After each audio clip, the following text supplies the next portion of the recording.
A new nonprofit has been created in honor of a local first responder who passed away last year with the hopes of providing more mental health support. KNEB.TV News starts right now. From your trusted source for news in western Nebraska and eastern Wyoming, this is KNEB.TV News.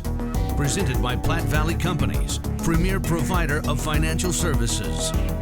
Hello, I'm Ryan Murphy. This is KNEB.TV News powered by Platte Valley Companies. Thanks for joining me. In our top story, a new nonprofit foundation has started in the Scottsbluff-Gehring area with a goal of providing support for first responders suffering from mental distress. Kyle's Day Foundation, named in honor of Kyle Meininger, was formed recently with the blessing of his family, and organizers are now working to raise funds to support their mission. Board member Ryan Goschel says the foundation will initially focus on providing peer support for first responders who often face more than the typical stressors, such as family or financial issues.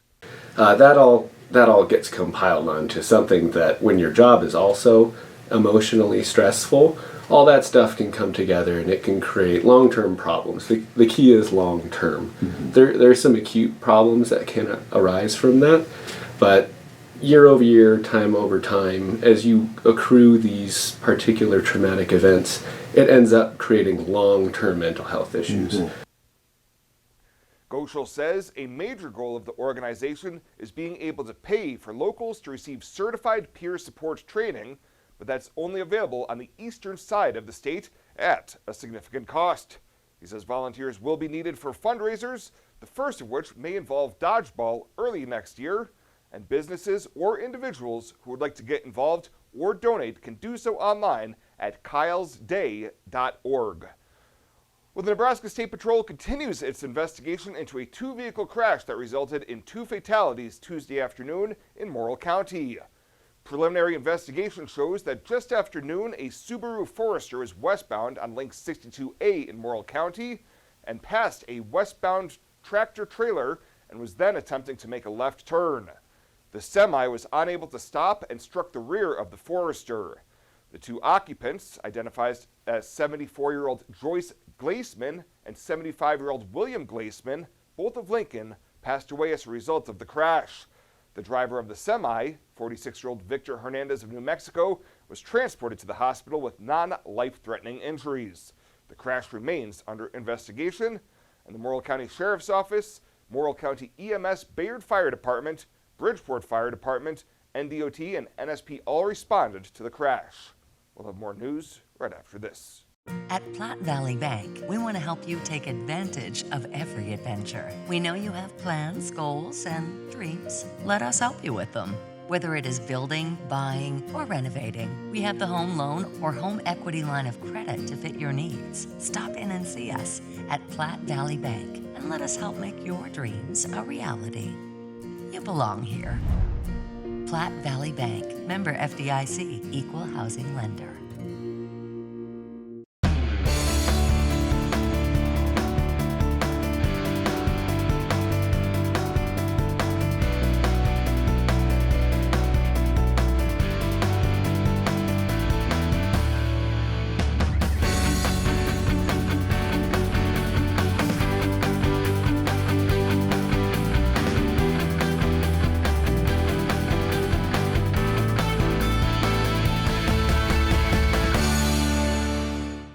This house is freezing again. Winter is coming. Will it be cold inside your house again? Scan the QR code on your screen right now. Renewal by Anderson's incredible Winter is Coming sale is here. Buy 1 window or patio door, get the second one of equal or lesser value for 40% off, plus an additional 5% off the entire project if purchased on the initial consultation. And listen to this. No money down, no interest, no payments for 12 whole months. Payments as low as $89 a month. Hurry, this sale ends October 15th. Scan that code. Visit RBAWyoming.com now. Welcome back.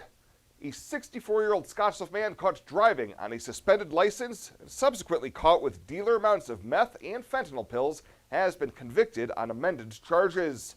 Jose Rosado pleaded no contest last week to charges of possession with intent to distribute both meth and fentanyl, no drug tax stamp, and use of money to violate drug laws. In exchange for his plea, a more serious meth distribution charge that carried a mandatory minimum of 5 years in prison was reduced. As terms of the plea deal, he will also have to forfeit the vehicle he was driving when he was arrested. Rosado will learn how long his sentence will be when he's back in court on November 18th. Well, an arrest has been made in connection to a high-speed pursuit in Scottsbluff back in August. 31-year-old Taylor Sestak was arrested this week on charges of willful reckless driving and flight to avoid arrest. Following the August pursuit, the vehicle crashed into a cornfield after the driver sped through residential streets and escaped on foot. Sestak is also awaiting sentencing in district court for an attempted burglary conviction, but had failed to appear to his September 9th sentencing. And the cities of Scottsbluff, Gering, Morrill, and Bayard are among those advising residents that there have been numerous reports of citizens receiving phone calls from what appears to be a cell phone number with a message that they have not paid their electric bill and their services will be disconnected. City officials encourage anyone who receives this call to disregard and not pay anything over the phone. The city of Gering does not contact customers by phone if their utility bill hasn't been paid, but rather will send a late notice by mail only after the 10th of the month. Well, coming up from the break, Chris Cottrell will be in with a check-in from the world of sports. KNEB.TV News will be back right after this.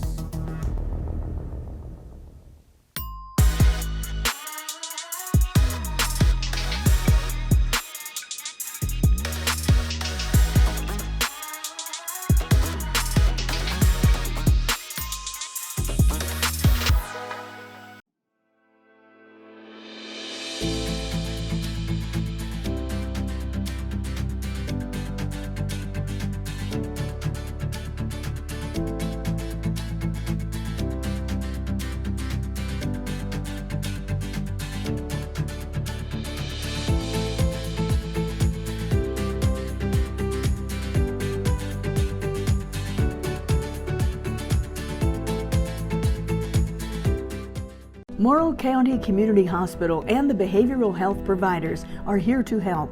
Amber Dean specializes in mental health care, which includes medication and therapy across a person's lifespan. Melody Lacey helps people deal with a wide range of behavioral problems, from depression and anxiety to child psychiatry. Our dedicated team is committed to you and our community every time. At Morrill County Community Hospital, Bridgeport, Nebraska. Exceptional care right here at home.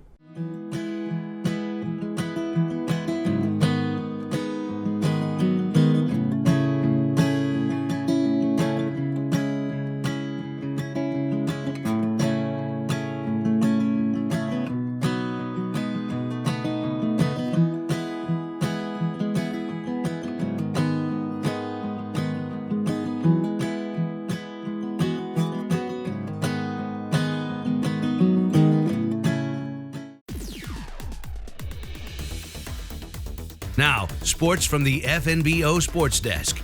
FNBO, the great big small bank.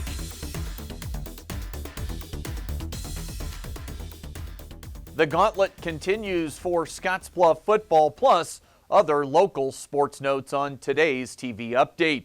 3 long trips in a month and a half for the Scottsbluff football program. They opened at Lincoln Pius, traveled to York a couple of weeks back, and now the longest trip yet, they head to Waverly tomorrow. A big showdown in Class B with both teams 4-1 and sitting inside the top 5 in power points. Scottsbluff coach Judd Hall says it'll be a major challenge. All right, catching up with Coach Hall real quick. Coach, I guess just a couple quick ones here. Biggest challenge you face playing Waverly, things you have to really be up to the challenge to play them well? You have to match their intensity and the speed that they play at, I think, right away. So that's a concern. After a long bus ride, you're going to be able to get off the bus ride and match that level of intensity and that speed at which they play right away. So that's a stress, or a point we've been stressing this week in practice. It'll be a point of emphasis on Friday as we travel all the way there. But I think that's going to be the number one key, getting off the bus ready to play. Last week, Waverly beat York with a great second half. The final was 35-7, and their only loss came in week 1 to Elkhorn, 21-17. Waverly makes their hay as a defensive-minded football team. We got to take care of the ball. I think they're very opportunistic on defense, so we can't give them a short field. Play ball control like we always try and do. Defensively, we have to get them off the field on third down. I think we did a pretty good job of that last week against Grand Island Northwest. Can't let them sustain drives. They're more of a big play offense, so limit the big plays and then get off the field on third down. Winner of this one will have a leg up in seeding for postseason, and while Bennington looks like the true number 1, the winner tomorrow night could rise to as high as the number 2 seed for the playoffs. That's if they handle business to close out their regular season. Early start tomorrow night with radio coverage only on the Trail, getting underway at 5:30 Mountain Time. Also tomorrow, it's Gering hosting Lexington. Both teams looking for a district win. Lex still winless, but they've played multiple close games against good opponents. Gering trying to get that second win of their campaign. TV and radio tomorrow night starting at 6:30. Also tomorrow, we'll have WNCC volleyball for you. After playing their last 9 matches at home, the 7th-ranked Cougars heading to the Hornets' Nest known as NJC over in Sterling. WNCC looking for their 22nd win of the season. And a men's soccer note for the Cougars. Rodrigo Cercal has been named the Junior College Division I Player of the Week after a 4-goal effort against Northwest College. Cercal now just 2 goals away from setting the all-time goal record for the Cougars program. Both the women and the men's teams have matches this weekend. That is the latest today from right here at the FNBO Sports Desk. I'm Chris Cottrell.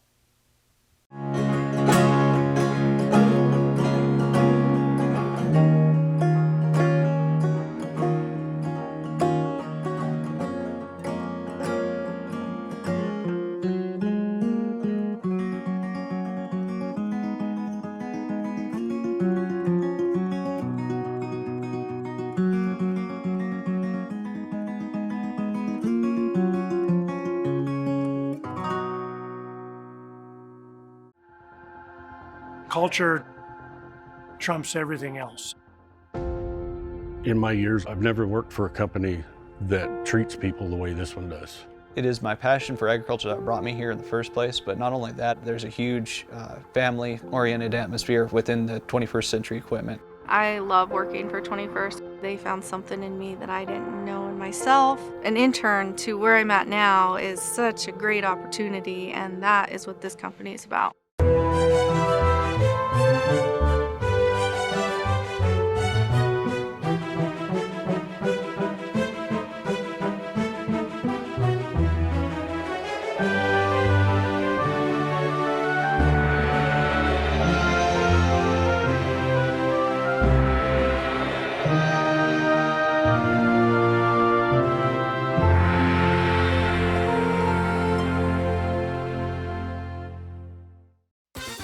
Well, let's take a look what's happening on today's community calendar.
The community calendar is brought to you by Riverstone Bank.